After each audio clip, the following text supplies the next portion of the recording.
ਅੱਗੇ ਵਧਦੇ ਹਾਂ ਤੇ ਅੱਜ ਇੱਕ ਅਹਿਮ ਮੀਟਿੰਗ ਹੋਣ ਜਾ ਰਹੀ ਹੈ, ਉਸ ਦਾ ਰੁਖ ਕਰਾਂਗੇ ਥੋੜੀ ਦੇਰ ਦੇ ਵਿੱਚ। ਸ਼ਾਮ ਨੂੰ 4 ਵਜੇ ਗਰੁੱਪ ਆਫ ਮਿਨਿਸਟਰਸ ਦੀ ਬੈਠਕ ਹੋਣ ਜਾ ਰਹੀ ਹੈ। ਰਾਜਨਾਥ ਸਿੰਘ ਦੀ ਅਗਵਾਈ ਦੇ ਵਿੱਚ ਇਹ ਮੀਟਿੰਗ ਹੋਣ ਜਾ ਰਹੀ ਹੈ। ਕੇਂਦਰੀ ਮੰਤਰੀ ਦੀ ਅਗਵਾਈ ਦੇ ਵਿੱਚ ਕਰੋਨਾ ਕਰਕੇ ਬਣੇ ਹਾਲਾਤ ਦੇ ਉੱਤੇ ਇਸ ਮੀਟਿੰਗ ਦੇ ਵਿੱਚ ਚਰਚਾ ਹੋਵੇਗੀ। ਲਾਕਡਾਊਨ ਤੋਂ ਬਾਅਦ ਬਣੀ ਸਥਿਤੀ ਦੇ ਉੱਤੇ ਚਰਚਾ ਹੋਵੇਗੀ। ਦੇਸ਼ ਭਰ ਦੇ ਵਿੱਚੋਂ ਮਿਲੀ ਫੀਡਬੈਕ ਦੇ ਉੱਤੇ ਵਿਚਾਰ ਕੀਤਾ ਜਾਏਗਾ। ਜ਼ਰੂਰੀ ਵਸਤੂਆਂ ਦੀ ਸਪਲਾਈ ਦਾ ਵਿਚਾਰ ਹੋਏਗਾ, ਮੁਲਾਂਕਣ ਹੋਏਗਾ ਕਿ ਕਿੰਨਾ ਕੁ ਉਸ ਦੇ ਉੱਤੇ ਕੰਮ ਹੋਇਆ, ਕਿੰਨਾ ਕੁ ਉਸ ਦੇ ਉੱਤੇ ਅੱਗੇ ਹੋਰ ਕੰਮ ਕਰਨ ਦੀ ਜ਼ਰੂਰਤ ਹੈ। ਜਿਹੜੇ ਮਾਈਗ੍ਰੈਂਟ ਲੇਬਰ ਹੈ, ਯਾਨੀ ਕਿ ਜਿਹੜੇ ਪ੍ਰਵਾਸੀ ਮਜ਼ਦੂਰ ਨੇ, ਉਹਨਾਂ ਦੀਆਂ ਮੁਸ਼ਕਲਾਂ ਦੇ ਉੱਤੇ ਵੀ ਮੰਥਨ ਕਰਨ ਦੀ ਉਮੀਦ ਹੈ। ਪ੍ਰਧਾਨ ਮੰਤਰੀ ਆਫਿਸ ਨੂੰ ਪੂਰੀ ਡਿਟੇਲ ਰਿਪੋਰਟ ਭੇਜੀ ਜਾਏਗੀ। ਦਿੱਕਤ ਇਸ ਸਮੇਂ ਹੈ ਤਾਂ ਕਿਸ ਤਰੀਕੇ ਨਾਲ ਉਸ ਦਿੱਕਤ ਦੇ ਨਾਲ ਨਜਿੱਠਿਆ ਜਾਵੇ, ਉਸ ਨੂੰ ਲੈ ਕੇ ਚਰਚਾ ਇਹ ਹੋਣ ਜਾ ਰਹੀ ਹੈ।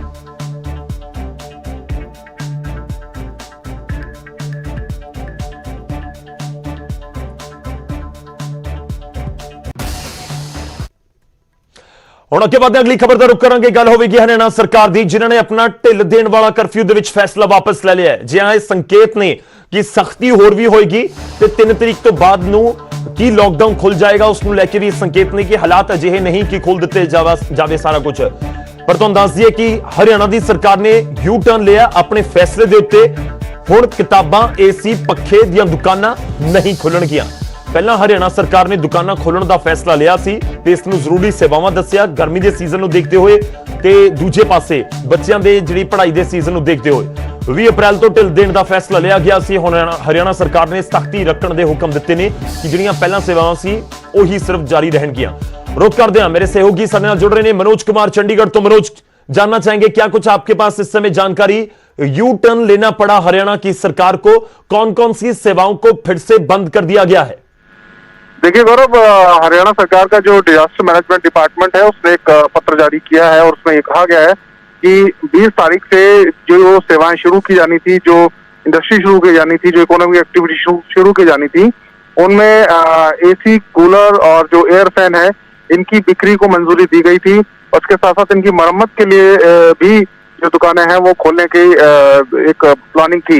लेकिन अब क्योंकि केंद्रीय गृह मंत्रालय ने इस पर नई गाइडलाइंस जारी की हैं, उसको देखते हुए इन सभी चीजों पर तुरंत प्रभाव से रोक लगाई जाती है। उसके साथ साथ जो छात्रों को किताबें मुहैया कराने की जहां तक बात थी, तो बुक शॉप्स को भी खोलने पर रोक लगाई गई है। और इसका जो आधार है, जो हवाला है, वो केंद्रीय गृह मंत्रालय की जो गाइडलाइंस है वो दिया गया है। और ये भी कहा गया है कि सख्ती से नियमों का पालन किया जाए, जो नए आदेश जारी किए गए हैं सख्ती से पालना की जाए और किसी भी तरीके से इन शॉप्स को या इनकी जो बिक्री है वो नहीं की जा सकेगी। जी शुक्रिया, धन्यवाद साडे नाल जुड़न दे लई मनोज। इस पूरी गलबात दे लई। किताबां दी दुकानां हरियाणा च नहीं खुलणगीਆਂ, एसी पੱਖਿਆਂ ਦੀਆਂ ਦੁਕਾਨਾਂ ਹੁਣ ਹਰਿਆਣਾ ਦੇ ਵਿੱਚ ਫਿਲਹਾਲ ਨਹੀਂ ਖੁੱਲਣਗੀਆਂ।